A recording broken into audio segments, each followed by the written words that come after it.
like how a fire can really kind of destroy a city or a forest. These fires are a part of nature, and sometimes in life, a fire can happen as well. And you really have to find the silver lining through these situations. Typically the forest can will become stronger.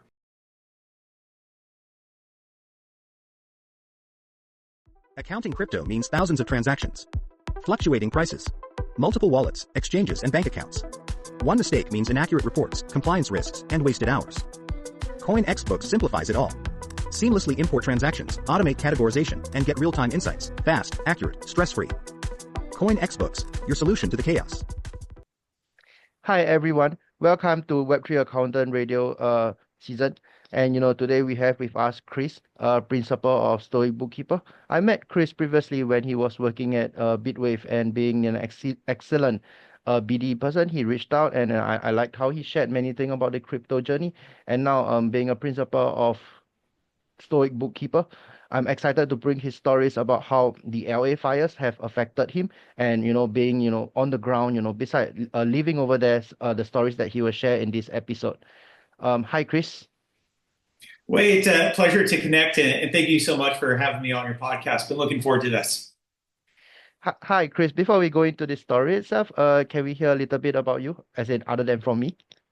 Yeah, of course. Yep. So again, my name's Chris, founder and principal of Stoic Bookkeeper. It's a fairly new bookkeeping firm specializing in bookkeeping and accounting services to emerging technology startups, as well as a lot of companies leveraging and adopting blockchain technology. I've been in the space since 2016.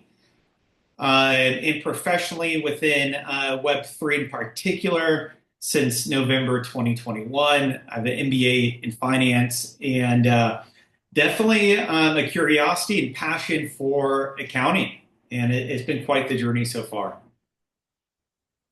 Thank you. So before I explore more about Stoic Bookkeeper, which I want to, but can we dive straight into the fire itself? So I understand that you have been close to it, like from your perspective, how was it? How will it affect you? And do you expect something like this maybe the next year, every year, as a natural disaster? Yeah. Right. Yeah. Wait. So as you know, and I'm sure the audience knows it as well, Los Angeles was certainly hit by a series of really unfortunate fires. And I'm located out here in West LA, basically on the border of where Santa Monica meets Brentwood. I overlook the Santa Monica Mountains. And it was back in January. And I remember just sitting here at my desk overlooking the mountains. And gosh, the first thing that comes to mind is the wind. It was like no other windstorm I've ever been in before. And next thing you know, it was the smoke. And being in nature and being out here in Southern California, these wildfires happen from time to time.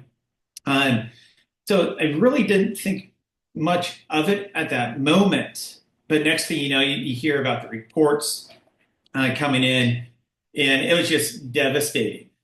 I had my bag packed, ready to evacuate. You're up to date with what's going on with evacuations. And the Pacific Palisades is somewhere that is super close to my heart, my wife's heart. We play tennis there weekly, and it's horrible to see what happened. And at that moment, not only did the fire come in and destroy the town, thankfully, our home's okay here, but there were some changes that were happening professionally as well. And, like how a fire can really kind of destroy a city or a forest, these fires are a part of nature, and sometimes in life, a fire can happen as well. And you really have to find the silver lining through these situations. Typically the forest can will become stronger.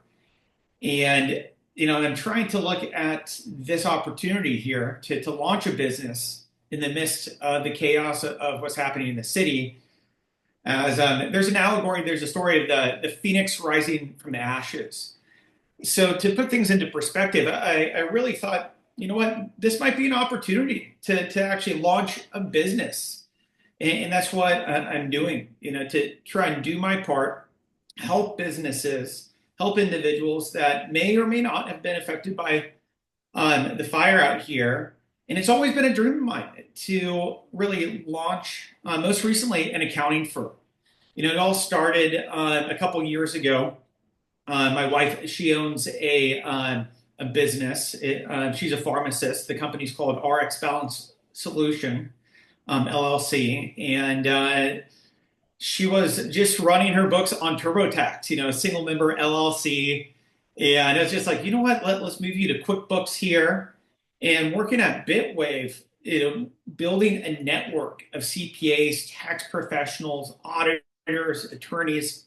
And also having that personal experience of finding that relief associated with figuring out my own tax and accounting, especially within Web3. I want to share that with others. So I was like, hey, you know what? Let's move you to QuickBooks. I was able to close out her 2023 books, learning by fire, but also taking advantage of a lot of the educational resources through Intuit. I was able to work hand in hand. Have is, now that you're back, what is the biggest change to you, like, to get your life back to normal after you have evacuated from the area? So, you move out and then you come back in. Like, was it easy to get back into practice? Did you all have to Yeah, buy more insurance, or did you have to have like maybe standby fire extinguisher at home? Like, what's the right. difference in your life? Yeah, yeah. So, just for clarification purposes, I advised my wife to stay with some family, get out of town. I was here, just as a property owner. I wanted to make sure that everything was okay. We have some older individuals here on the property that might have needed some help, and thankfully everything turned out to be okay.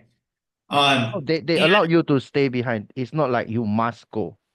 right, exactly, exactly. I was basically as close as you can get before the mandatory evacuation happened.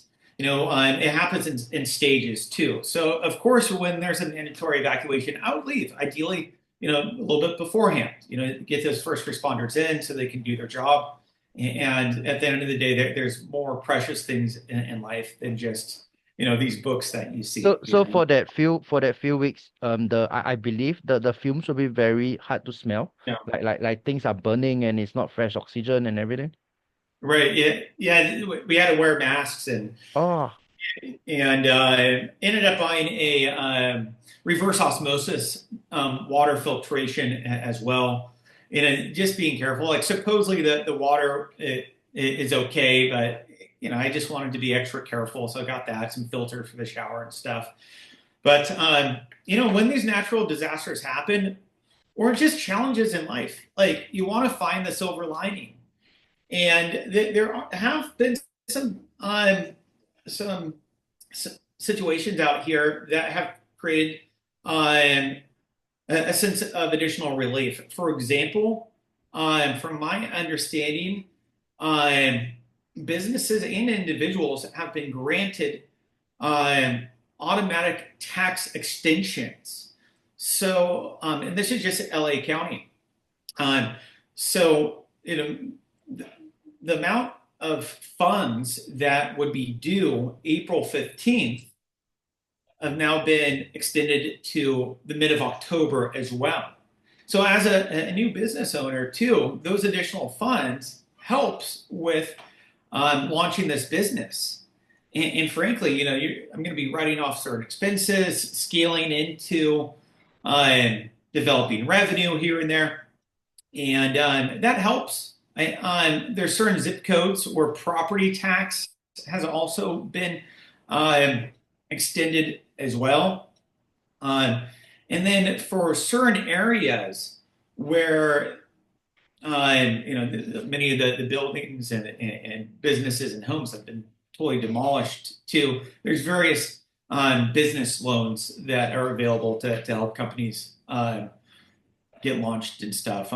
You know, I wasn't in that specific area where I qualify for those specific benefits, but the greatest thing I think I can do right now is just really help either refer business to someone else, or perhaps in this case, help them with managing their books. If they need a specific CPA or tax specialist, happy to make the introduction or work together to mutually service that client.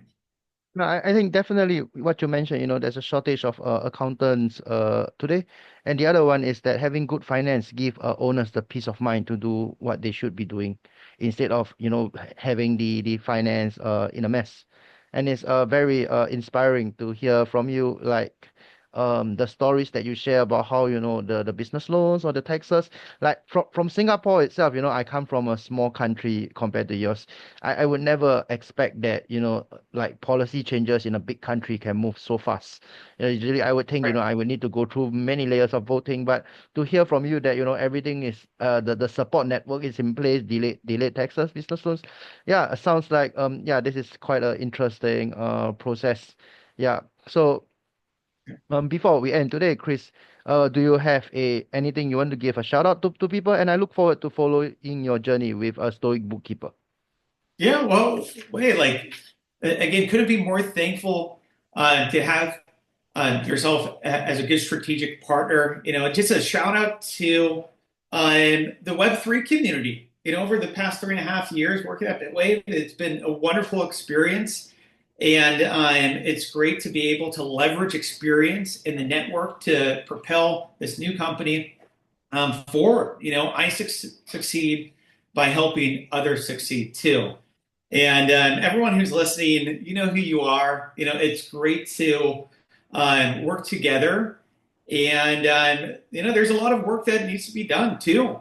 And I think it's going to be a great year ahead internationally for the Web3 community as well. So I am pretty optimistic about this. But the interesting thing about accounting, you're always kind of looking back too. So we know that, what, it's been a roller coaster. There's going to be tough times ahead, but we're in this together. Thank you. And I think the last thing that I want to share with listeners is, if you are looking for a crypto subledger, many people come to me and ask me like, which crypto subledger should you use? I think one person that you should definitely talk to is Chris. With his deep expertise in this area, he has spent the last 3 years speaking to people who require crypto subledgers. I'm quite sure he's able to share with you, some of the things that you want to know when you are choosing your crypto subledger. So with that, if you have enjoyed this episode and want to look for Chris, please look for his contacts in the comments below. Other than that, yeah, please subscribe and see you next time. Thank you, Wei. Thank you, Thank everyone. you.